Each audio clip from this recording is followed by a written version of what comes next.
So Nick Sanna, CEO and president of Risklens, which is now Safe Security, and the founder of the FAIR Institute.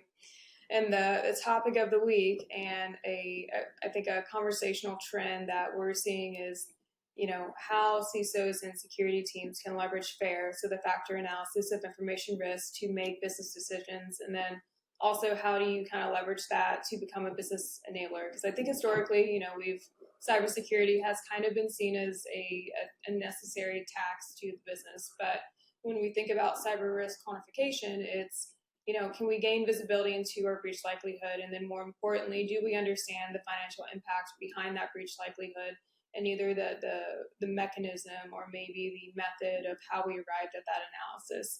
And so to take that one step further, CISOs and risk leaders can, use that to drive business outcomes and get their internal peers, and so IT or the GRC team, or maybe product engineering, to speak a common language, which is dollars, and something that I think everyone can get behind, and then start to drive those initiatives.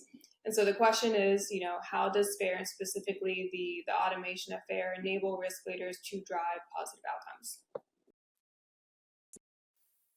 Thank you, Erica, first of all, for having me and for addressing, a very important topic. I think you're absolutely right. A lot of cybersecurity leaders struggle to communicate about cyber risk in terms of the business can understand and can use to achieve or protect positive business outcomes. And they even struggle to answer basic questions that a business is asking, and they hear almost every day now, which is, how much risk do we have, and or what are our top risks? Sometimes with the CFO and the board, I have discussions about spending. Are we spending too much or too little?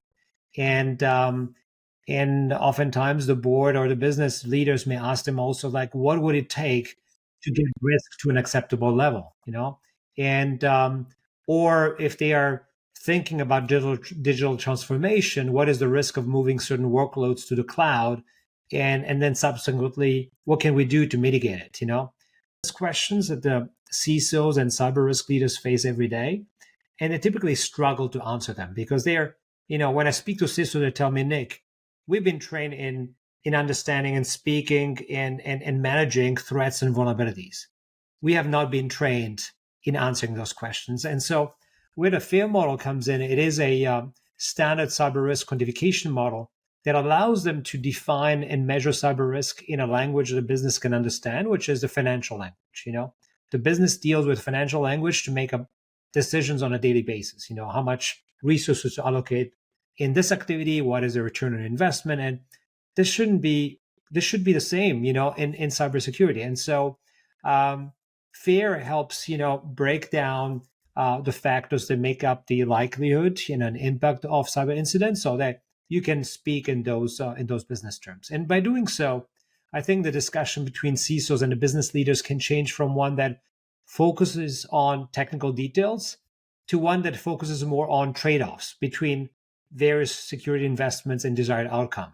As an example, if there's a company that wants to launch a new streaming service used by many, many users out there, whether it's music or video streaming service, the discussion that needs to happen between the security leader and the business leader is one where they can talk about the trade-offs between applying increasing or lesser level of security and the friction it may cause in the business. And so they need to achieve that balance between protecting the business and running this operation, in your operation, and driving revenue.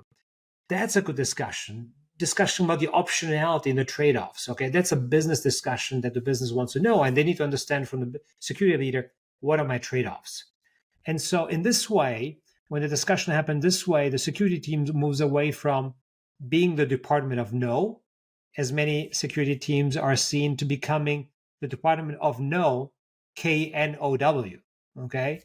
Which, again, provides business leaders with multiple security options and helps them understand the various consequences and make risk-informed decisions. And I think the automation, to your latter part of your question before, I think the automation of FAIR brings another level of visibility into cyber risk that was not possible before. And traditionally, risk assessment had been point-in-time assessments, largely based on subjective estimates. And so with automation, and more specifically automated ingestion of live machine data related to a company's assets and controls and threats into an engine that the run fares brings a level of objectivity that was not possible before. And so it also enables another capability, which is to monitor risk in real time. So it's no longer once a quarter, twice a year event, or once a year event to do a risk assessment. They may take many, many weeks. It is a continuous process where you're looking at a risk in real time. So it becomes really risk monitoring that enables a much more frequent decision making and enables also new use cases because now you're no longer just focusing on spending a lot of time making some difficult security decision, but